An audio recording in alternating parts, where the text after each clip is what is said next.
one thing I would be curious about, because we've started to have a number of like small business owners on the podcast, and we've kind of asked all of them a similar question of just like, as more people are looking at going down that entrepreneurial path, like as someone who is now gone through the like, I did the startup phase, had the other job, I officially made the full transition over to like, this is my thing. Yeah. Like, what are those like little nuggets that you would want to leave with someone as they're thinking about like taking the first steps in that journey? I think one of the things that I've like seen as a pattern as I've grown and like things have changed within the business is that like there's no like one way to do it. There's no like one way to be a successful business, and it depends a little bit on like what sector you're in and stuff, but like there's no one way to be like an apparel business.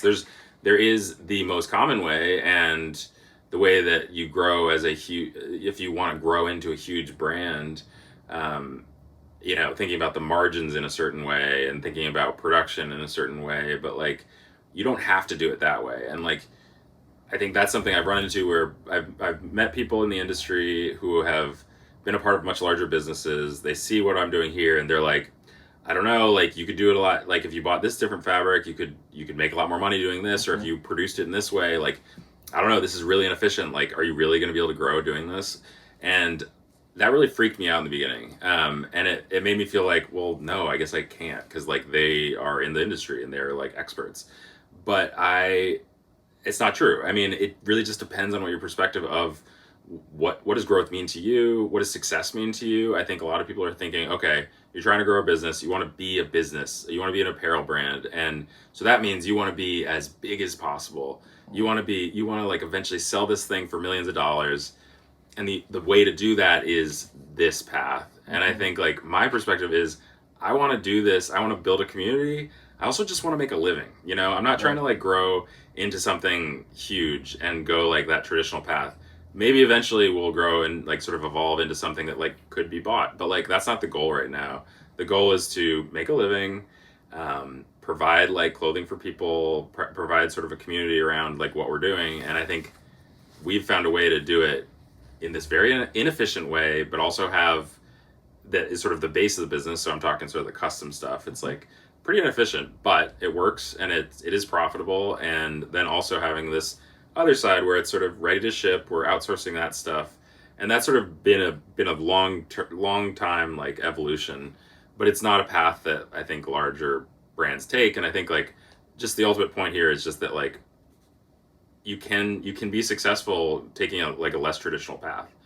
You obviously have to like see if it's working, like if it's not profitable, if it's really inefficient, like in a way that's not going to work, like yeah, it might not work in that way, but I think like figuring out what your goals are, what your like definition of success for your business is like really important. Yeah, that like your values, like you're always kind of going back to what's important to you and like why you started it in the first place. Yeah.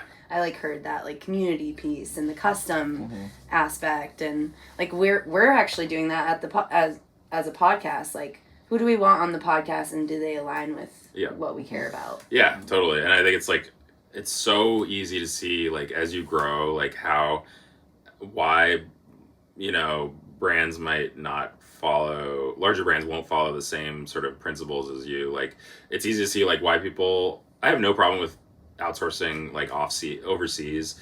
There's a lot of great makers abroad. People, they're much more, they've been doing it for so much longer.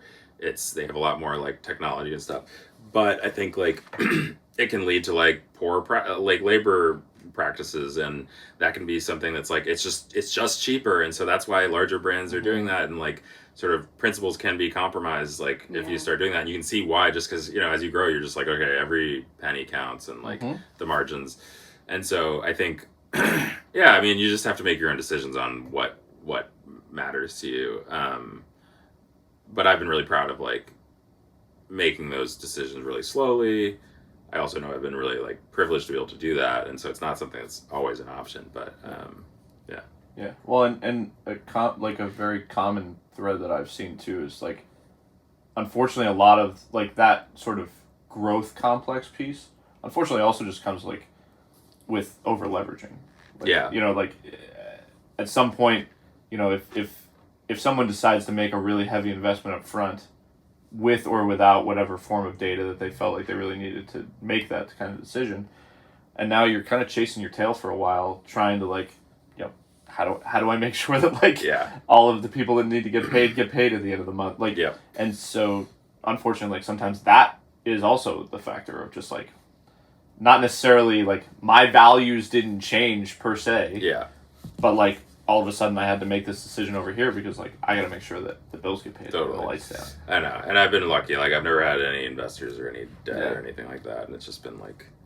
just so slow growth. But and I think that's important for people to hear, that like that is a path you can actually take. Yeah, because unfortunately, like coming from where I live, like teaching business courses and things like that. Yeah, it's like speed is always the most desired outcome. Yeah. Right. And so there are plenty of different mechanisms to like use that. Yeah. And unfortunately, right, like it ends up taking a bunch of people down some paths that maybe they didn't desire. Yeah.